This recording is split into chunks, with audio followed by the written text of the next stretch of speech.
Tree identification is one of the cornerstones of bushcraft and by extension forest school.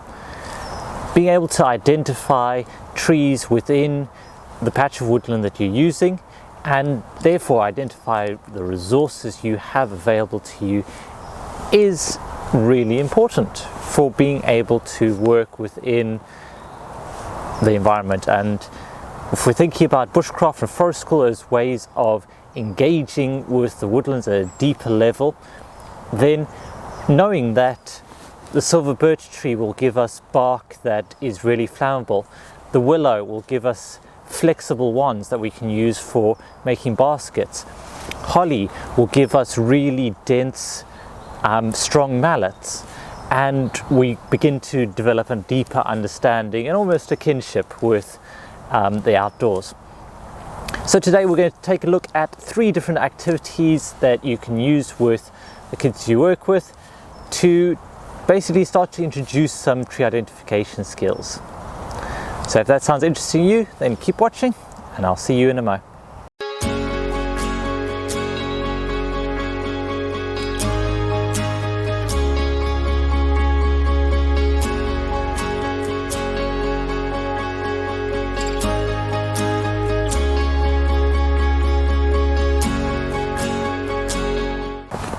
The first activity to have a go at, and probably the easiest one for the vast majority of children and adults, is Kim's game. So it's essentially a memory game. You would typically lay out a whole lot of resources on objects on a sheet, cover them up, and then see how many that participants can remember.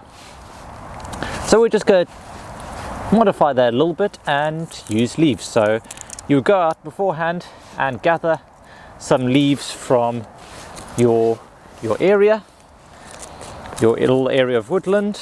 Lay them out. Obviously it's a little bit hard at this time of year when the leaves are off the trees, but you can still gather a few. So I've got holly, got some oak, got a sweet chestnut, and got some hazel. So then you'd reveal it and then challenge them either in pairs, groups, or on their own to go out and collect each one of these leaves. So see how many they can remember and see how many they can then back. So the important skill we're developing here is looking closely at the leaves, because they have to look at and memorize the differences to remember that the holly leaves are spiky and shiny, and they have to remember that the oak leaves have those heavily lobed edges. They have to remember all that, and then they have to go away and look for those same patterns within the woodland. Now you can scale this up and scale this down according to your age group or level of ability.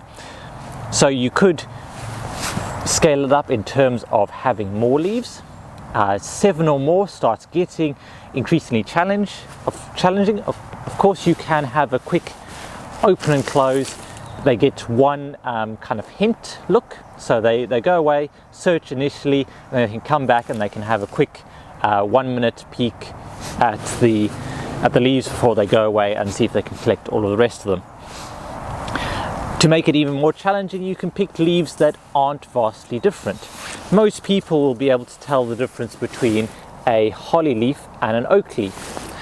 But if you would say throw in hazel and elm, even a lot of very competent outdoors people won't be as confident. So you can challenge kids and participants differently according to levels. It's a good way to start out. So once everyone's gathered their leaves, then you can get out some ID sheets and ID books and see whether they can identify the different leaves. It's probably one of the best ID guides is the Field Studies Commission ID sheet. So it's a basic flowchart. So you start at a certain point. It asks you about whether it has needles or leaves. Asks you how many leaves, are they pairs or opposite, what sort of catkins or other cones are available on the tree, and it's a good way to kind of develop those skills so they can start looking closely, but kind of guides you through it. You can also get free to download packs from like the Woodland Trust. This is their leaf and what's it called? Bud. Leaf and bud ID sheets. But if you want the really premium ones, the really good ones, then I'd check out Woodland Classroom. They do some fantastic sheets. So this is the winter tree ID. They do ones for leaves, they do ones for fruit and buds and so on, and flowers.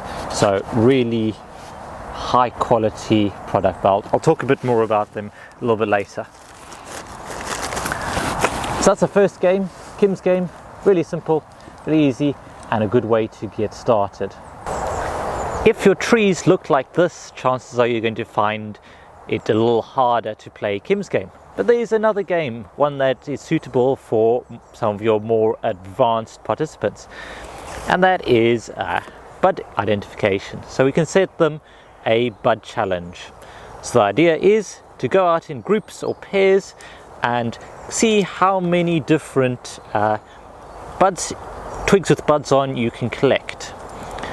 Now obviously you've got to be careful with the size of your woodland and how much gets taken.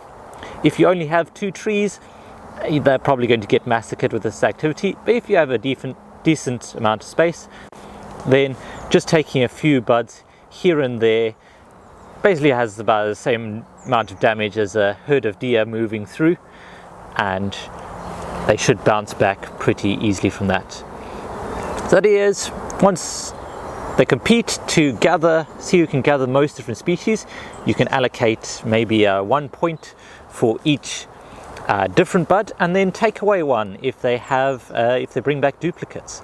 It gives them a kind of chance to really look at the details of buds and start getting into learning trees properly when they're not in leaf.